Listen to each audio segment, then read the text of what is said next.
Most people overpay for car insurance, not because they're careless, but because switching feels like too much hassle. That's why there's Jerry, your proactive insurance assistant. Jerry compares rates side by side from over 50 top insurers and helps you switch with ease. Jerry even tracks market rates and alerts you when it's best to shop. No spam calls, no hidden fees. Drivers who save with Jerry could save over $1,300 a year. Switch with confidence. Download the Jerry app or visit jerry.ai/Libsyn today. That's JERRY.ai/LIBSYN. Hey listeners, this is Peter and welcome back to the History Shorts. Today's episode is brought to you by the podcast Republic, your ultimate listening app. Discover and subscribe to thousands of podcasts from around the world. Download Podcast Republic today, available on Google Play and the Apple App Store. Today on History Shorts.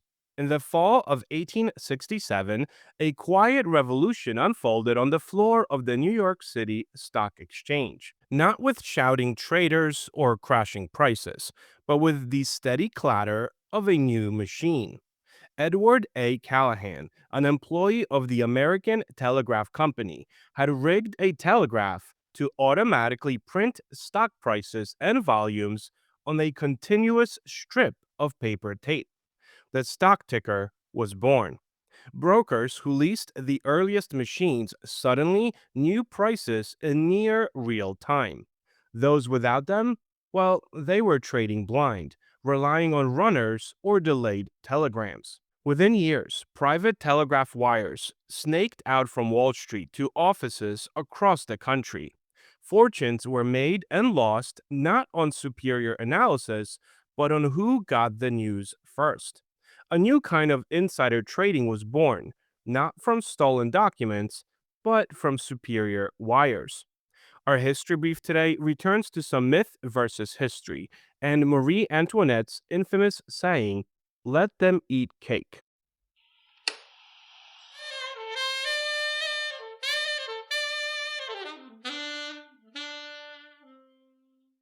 A quick word from our sponsors. Hey, it's Ryan Reynolds here from Mint Mobile. Now, I was looking for fun ways to tell you that Mint's offer of unlimited premium wireless for $15 a month is back. So I thought it would be fun if we made $15 bills. But it turns out that's very illegal. So there goes my big idea for the commercial. Give it a try at mintmobile.com/switch. Upfront payment of $45 for 3 months, $90 for 6 months, or $180 for 12-month plan required. $15 per month equivalent. Taxes and fees extra. Initial plan term only. Greater than 50 gigabytes may slow when network is busy. See terms. This day in history. On August 1st, 1914, Germany declared war on Russia, accelerating the cascade of alliances that transformed a European crisis into the First World War. On August 1st, 1981, MTV officially launched with the words, "Ladies and gentlemen, rock and roll." The network revolutionized the music industry and forever changed the relationship between musicians, television, and popular culture. Story of the day. In the early 19th century, financial information traveled at the speed of a horse, ship, or train. News of European harvest failure or a bank run in London might take weeks to reach New York City. Brokers and speculators relied on personal networks, carrier pigeons even, or fast sailing ships. The Rothschilds famously used pigeons and couriers to gain an edge on bond prices after Waterloo. Samuel Morse's electric telegraph changed everything. By the mid 1840s, lines connected Washington to Baltimore, then New York and beyond. Western Union and rivals raced to build networks. By the 1860s, the transatlantic cable, pushed relentlessly by Cyrus Field, linked New York City and London, markets in minutes instead of weeks. Suddenly, prices for stocks, bonds, gold, and commodities could converge almost instantly. But speed created opportunity and temptation. Wall Street embraced the technology with ferocious enthusiasm. In 1867, stock ticker automated what had been manual Morse code dispatches. Thomas Edison soon improved it with his universal stock ticker, making it faster and more reliable. By the 1870s and 1880s, major brokers leased private wires, dedicated telegraph lines bypassing public offices. These were not just for quotes, they enabled rapid order execution between New York, Boston, Philadelphia, Chicago, and beyond. A broker in Chicago could learn of a New York price drop, buy low in one market, and sell high in another before the news spread. The arbitrage was legal, but it blurred into something darker. Firms with the best connections, or the ability to pay for premium access, gained godlike advantages. Telegraph operators and ticker installers sometimes leaked information.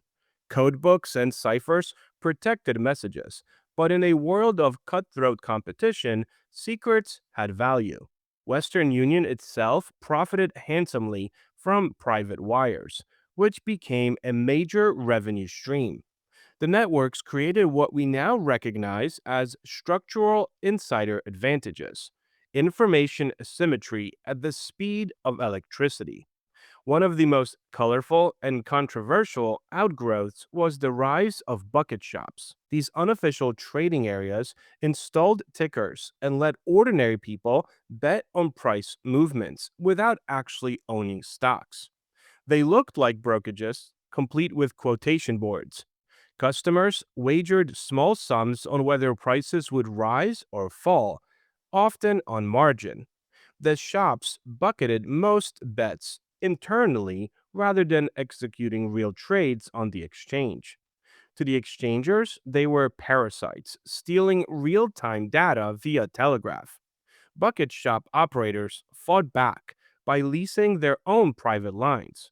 Chicago Board of Trade officials famously cut wires with access to starve them of quotes.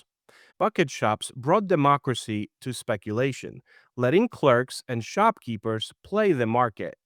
But they also amplified the telegraph's dark side, frenzied gambling fueled by delayed and manipulated feeds, insider tips traveling faster than regulators could imagine, and a new class of wirehouse operators who thrived on the edge between information and exploitation. Legitimate firms weren't above it either. Rumors, planted stories, and coordinated buying via private wires could move markets before the public caught on. Modern high frequency trading and dark pools have their spiritual ancestors in these 19th century wire networks. The telegraph didn't just speed up trading, it transformed the entire financial ecosystem. It helped centralize power in New York City, as distant markets aligned to Wall Street prices. It enabled national commodity trading, railroad financing, and the rise of big investment houses. But it also supercharged speculation. Panics spread faster. Fortunes evaporated in minutes when bad news hit the wires.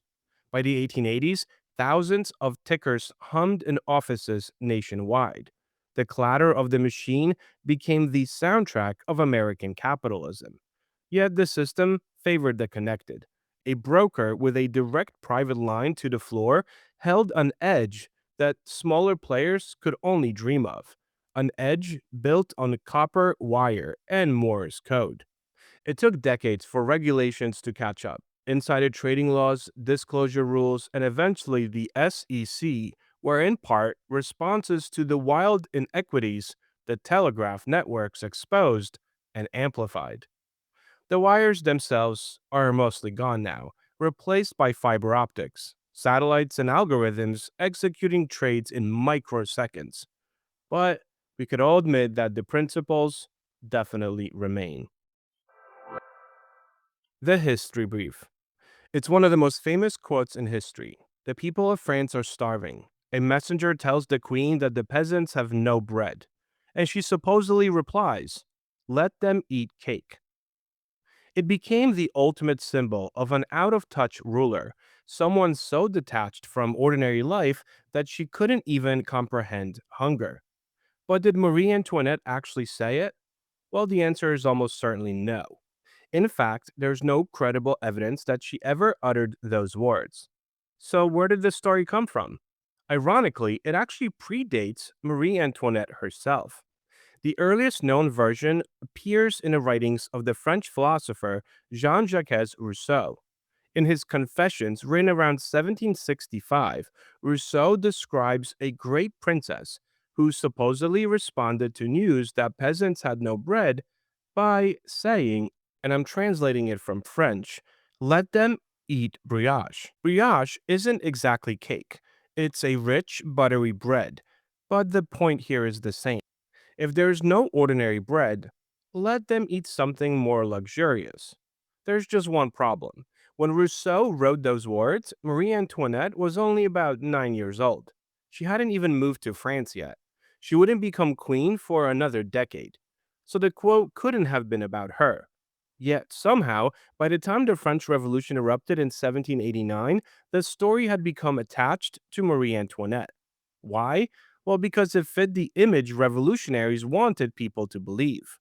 By the late 18th century, the French monarchy was deeply unpopular. Years of debt, poor harvests, rising bread prices, and economic hardship had fueled widespread anger. Marie Antoinette, an Austrian born queen, became an easy target. She was portrayed as extravagant, frivolous, and indifferent to the suffering of ordinary people. Pamphlets mocked her, political cartoons ridiculed her, wild rumors spread about her personal life and spending habits. In that environment, the quote was simply too perfect not to use. Whether she said it mattered less than whether people believed that she could have said it. And that's how propaganda often works. It reinforces an existing image rather than creating a new one. Interestingly, historians have found evidence suggesting that Marie Antoinette may have been far more compassionate than her reputation suggests. She donated to charities, supported orphanages, and during periods of food shortages, records indicate that she expressed concern for the poor. None of that made for memorable revolutionary slogans, however. The quote did. And once it entered popular culture, it became almost impossible to separate from her name. So the myth is Marie Antoinette responded to starving peasants by saying, let them eat cake. The reality, there is no credible evidence she ever said that. Thank you so much for spending some time with me today and helping make this little show such a mighty success. If you're enjoying this show and would like to help with its production, you can always donate a few dollars at buymeacoffee.com or become a Patreon member to enjoy these episodes ad-free. Both of those links can be found on our website at www.historyshortspodcast.com. And don't forget to check out our YouTube channel where we have different videos and series that are not part of this main feed. There are exciting things happening at your local CVS. Shop new extra big deals with Extra Care every 2 weeks. No coupon needed. Plus, get access to exclusive sale prices, personalized deals, and more as a member. Extra Care is the way to save at CVS. Join for free online or in-store and start saving. Visit your local CVS store or cvs.com/extra big deals for this week's deals.